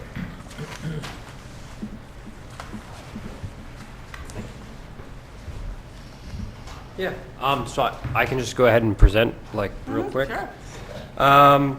So staff was tasked with looking at the downtown parking restrictions, and we tried to bring it into the overall narrative of parking in the downtown area. So that's what the memo is trying to do. Trying to chart what, the conversation the board could talk about with potential options listed below. In the forefront, it's timely because the parking garage, as that is, coming into the year, what restrictions would we want to put on the parking garage and surface lots? So this is kind of all in the overarching how parking and the restrictions and overnight parking works currently, and then also the code, the 72.01 table, that's a little outdated, if that's something we want to. What There's some else from is the new? 50s on there. Yeah, so that's basically kind of the landscape. Can I just start by saying that I really like the suggestion that was in the packet to have a work group to look at the entire parking code. Mhm. I think that is imperative because the table itself showed how disconnected it is, and I think that that's a huge thing for the entire community. This is Come really together. Yeah, I mean, Without- I'm not kidding, some of the code is from the 50s. So Well, it's, it's my understanding, if you end up having to leave your car, you come out of one of our establishments and you've had a bit too much, don't want to drive, call an Uber or whatever, you can leave your car overnight on the street. Would they have to contact you, chief, prior to doing that, or would the establishment need to contact you? I mean, So we use Frontline to allow people overnight parking permission. They just have to, they can do it on the website. On the Yep. website. well, if you think about it though, somebody comes out of one of our places and has had a few too many, Sure. it may not be in their either ability or in their mindset to go ahead and check online or even Well, to check in I necessarily. don't think they're going to call the police station either. Well, But- right. That's, that's my point. But So, I think maybe we just need to advertise more to the bars. that might be like right next to the Uber sticker on the front door of the bar is the need to leave your car sticker, scan this code. Yeah. Something like that, because, But, and those are good ideas. I don't want to make it more complicated than it already is, but I don't want to discourage people from leaving their car knowing that they can. The reality is we're pretty lax on enforcement in the downtown area. yeah. On the weekends specifically. Right. But to the point that was stated, not everybody knows that we're lax on Mhm. it. So that lends Yeah. itself to the concept of, Please don't should drive we drunk. continue to have it in the downtown? I mean, I would recommend more leaning towards enforcement of the 24-hour restriction versus Yeah. the no overnight parking. Because if the goal Yes. is you don't want somebody to leave their car for extended periods of time, Yes. the 24-hour restriction will allow us to have people have the freedom and flexibility to leave their car should they need to Mhm. without concern or worry that it's going to get towed or whatever. But then give Caleb some more work to revamp the downtown parking code to allow that, because people don't know. Yeah. Yeah, we don't want to restrict people, but we don't want to encourage it either, necessarily. I mean, I don't know. Along those lines, though, during the day, keeping the 3-hour limit might be important to the businesses we have downtown. I totally agree. Let's get rid of the overnight parking. Have the 24-hour parking so that you can't just use it as your garage, your outdoor driveway. But then, during business hours, that 3-hour limit.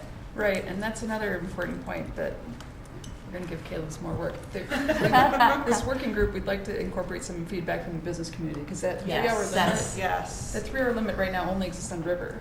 So Okay. should we extend it to other areas? Should Yeah. we not? What do the businesses think is a good? Is it 4 hours? Is it 5 hours? Is it 3 hours? Is it 2? Yeah. What do we want? What's the best practice? And Yeah. And go ahead. I've had more than one merchant down there question me about why we restrict on Meyer and not on River. Right. And so there's, and it's a That's legitimate legacy. question, I mean, but, that obviously could be, meat for the discussion as well, that we kind of even out the expectations, so. Sorry, Bethany, I didn't mean to interrupt.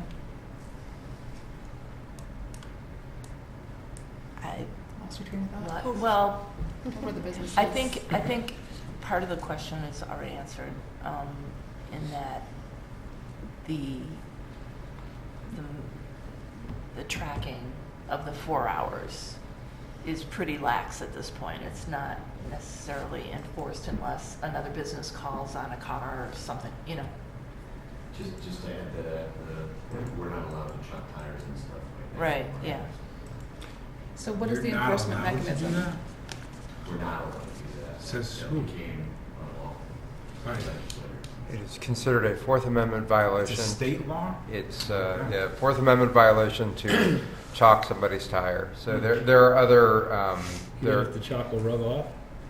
it's literally you're touching somebody's property. And so there are some communities that have actually started implementing like ALPRs in their downtown for that. It's a kind of an overkill technical solution that we used to handle with a bunch of chalk on a little stick. But that's, yeah. Can you chalk the ground next to the car? But Yeah, that's how you. That's a good, Well, that's a good. what I want to know is what method can the police department use Yeah. to enforce a 3-hour turnover? We're not going to invest in some expensive license plate recognition system. So what method can the police use? Can they go by and take a picture and then go by 4 hours later and take another picture? Yeah, I mean, I think that most of those systems are some variation of like recognizing, identifying a car, whether by a picture or, I mean, the ALPR actually would probably be cheaper and more efficient than that, in that, you would, rather than trying to like have somebody look and say, oh, is this the same car? What we're saying right now is that we're doing this on a complaint basis. So let's say somebody calls and complains. How is the police department going to legally go out and assess if the car's there longer than 3 hours? You could also go by the officer's just perception. Like, did they drive by at a certain time, see the car? Did they see it again after a certain time? Well, I would think even with, you know, taking a picture of the car, that would be an easy argument to wage. Because it's like, well, wait a minute, you took a picture of my car here, you took a picture of my car 4 hours later. Who's to say it didn't move in between? And so I think chalking the back and front of the tire would probably, you know, at least offer you something. We can't. You can't do that. It's a Yeah, I mean, they, violation. like No, the court not literally the tire said- itself, the parking lot, like Erica mentioned, you know. Oh. Chalk right behind Oh, the like tire. chalk right here and then Yeah, come back. the pavement, you know, to see that the car is not moved. You know, I mean, it may be, you know, a bit onerous, but how else are we gonna do it? Is this, So, I guess my is this a question- problem that we truly have? Right, what is the concern here with the 3-hour limit? I mean, I think that's part of what set of recommendations Caleb and this working group is gonna come back with. Like, is the 3-hour limit sufficiently advertised so that people are aware of it? If it is sufficiently advertised, are people complying with it? Like, what are our observations? We don't really know right now. Like, my general sense is that people are following it, but are they really? We can come back with some more research and Who wants it to be 3-hour limit? I guess is my question. I think it just is now part of it, anyway, part of the downtown, but are we talking just on street parking, or are we talking about the deck as well? we're gonna talk about the deck as well because we need to decide what restrictions will go to the garage. Right. So again, though, who would we think would advocate for a 3-hour parking limit in our downtown?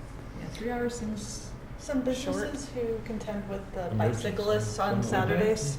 What's that? Bicyclists on Saturdays can park, like they do street parking on River Street and they can be gone for hours upon hours. Right. And that can affect some of the businesses down there with like having closer access. I don't necessarily know if But I don't know if the complaint exists, but I could see Saturdays with the markets, with the bikes, with all of that They do. being an issue for people.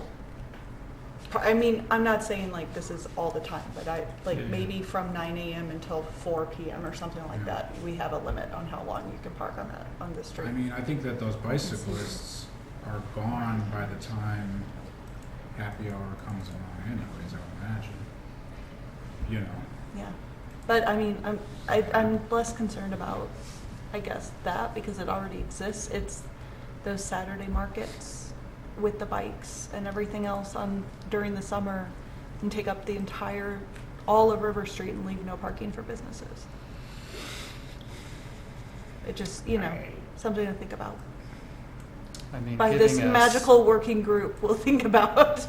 giving a spot for cyclists of like bike parking this way and put them out towards Hager in one of those lots that we're not using would be a good way to give them a spot that's recommended. Yeah. It's right there by the path, so, I think technically they don't care. yeah.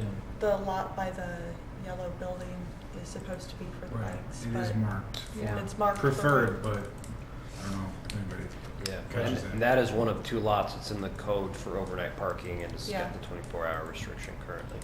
Yeah. And And then think- I was asked about the 2 to 6 a.m., the no parking, because of some people I know on Reagan You're Drive talking about on street? on street. Yeah. So just to talk about it and see, just Yeah, because it's been brought up, Yeah. that they call it in or they do the go online and stuff. But it's sometimes they have people because they were coming from the bars and don't want to leave, and so it was some of that inconvenience of like trying to get on my Yeah. phone and do all that. Yeah. And I think one Just thing, conversation. You sound Yeah. terrible. I know. It's been all month. She's a on and fighter. off. That's right. She's a fighter. one of the outcomes of this, I would like to get a parking map for downtown. Yeah. That sort of easily spells out where you can park it for how long, and then have QR codes made so that they're at all of the different parking locations, so people can easily, see. And then we'll communicate, yeah, right, to. Yeah. to I mean, frankly, if you're or whoever. planning on tying one on, you can do that at 9 o'clock at night and just say, I'm parking overnight. I'm leaving my car. So if there's any specific things you want Caleb to research in addition to what's already been sort of reviewed, just send him an email or whatever, and then we'll get this working group going and try to get something back to you. Awesome. That sounds good. Thank you. One more downtown parking issue that I've heard complaints about is employees of various places covering all the spots instead Yes. of walking to the back of this back lot behind DC Cobb's. So are there discussions that could happen with businesses to make sure their employees are parking far back? Well, if you're an employee, I would assume you have more than a 3-hour shift. So, Yeah. I mean, they're already theoretically restricted from parking in those spots, But to how many Some of how them many have more that. than 3-hour parking tickets do we write per year? I would have to look it up. Is it more than one? It's not a very common complaint, I can tell you that. Yeah. No, but, you know, Andy, your point has been made, because I was approached with the same thing, and I think that specific issue, I think, is gonna be rectified with Third Street and the work we do this spring on it, to turn it into the one-way and put in all the annual parking, so we're gonna gain, what, 22 or 24 new spaces when we do that, so, I think that'll alleviate a lot of that, but it's a good point, so. And I did ask online if people had opinions about overnight parking in the residential areas, and I heard from 12 to 15 people, and they all said they do not want overnight parking on the streets.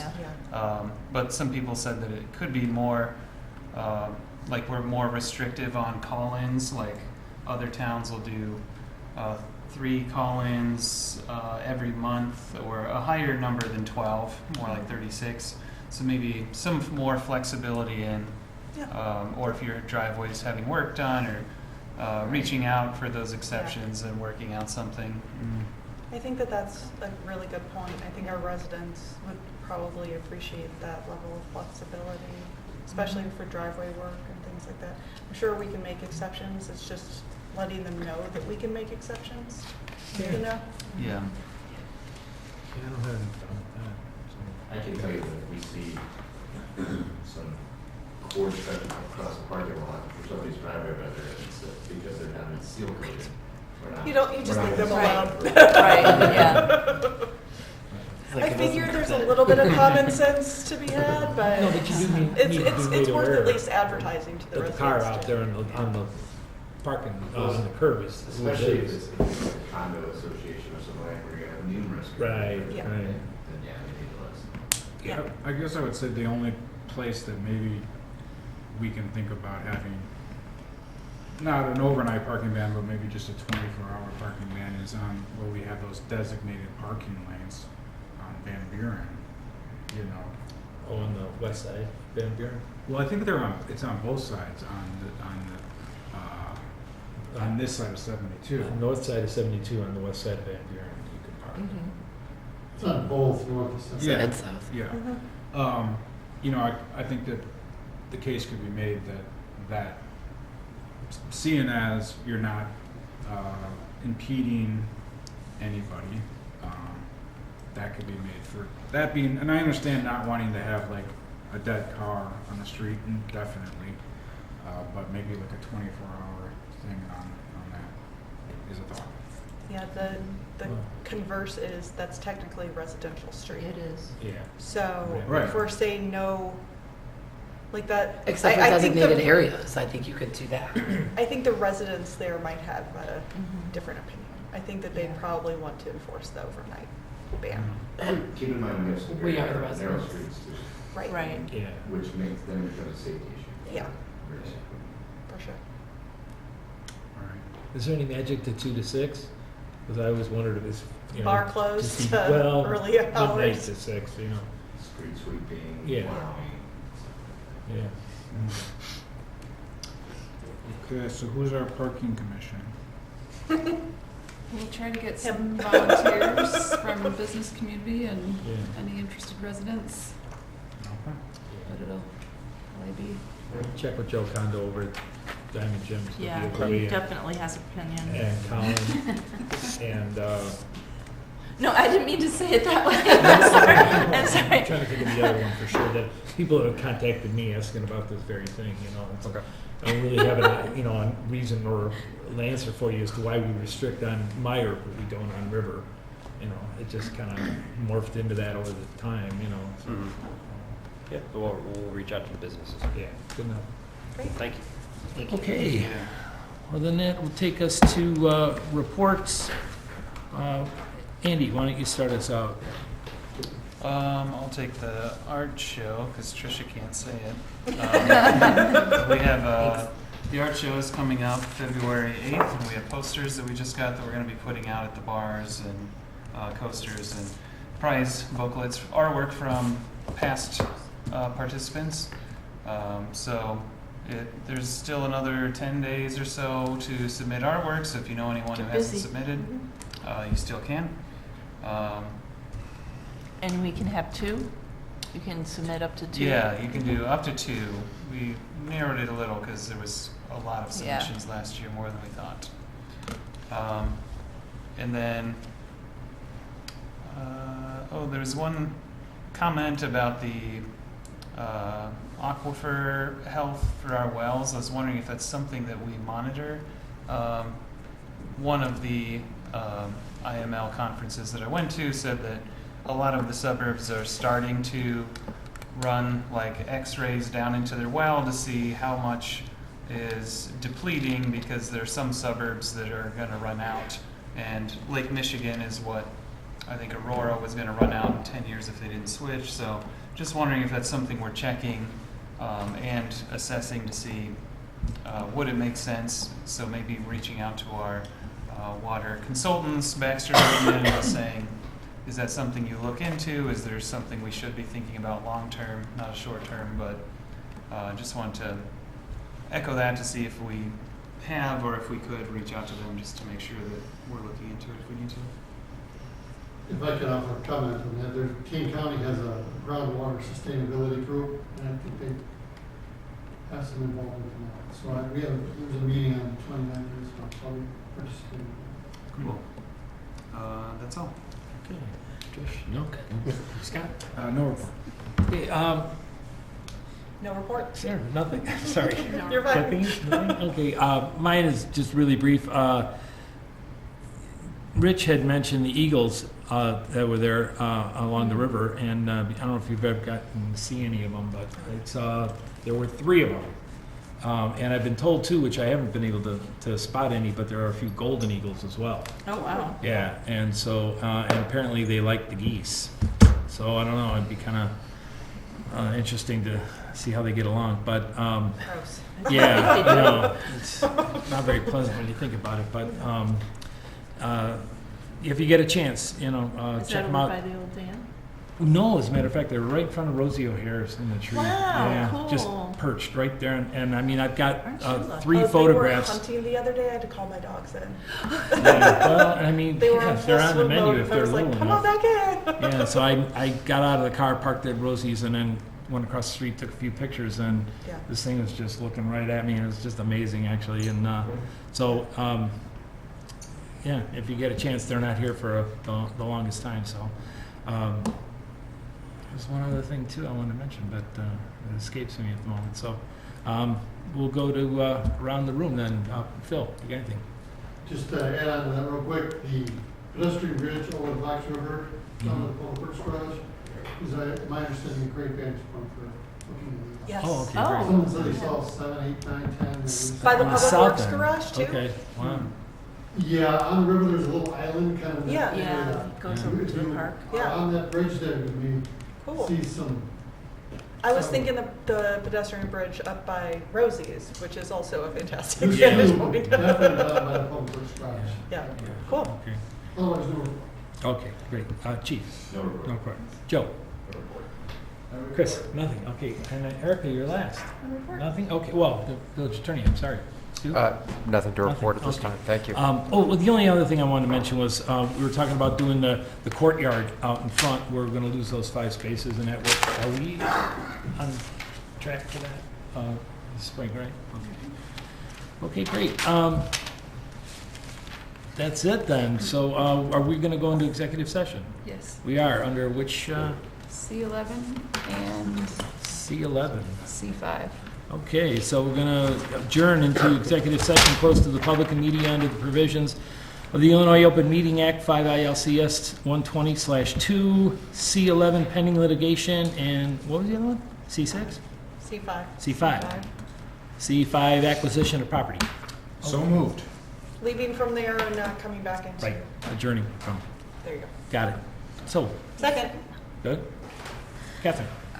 Trustee Mahoney? Yes. Trustee Coonsey? Yes. Trustee Britton? Yes. Trustee Saviano? Yes. Trustee Sauter? Yes. And President Lyon. Yes. Okay, we can take a quick 5. Thank you all for coming. See you in 2 weeks. 3 weeks. I don't 3 even weeks. Long month this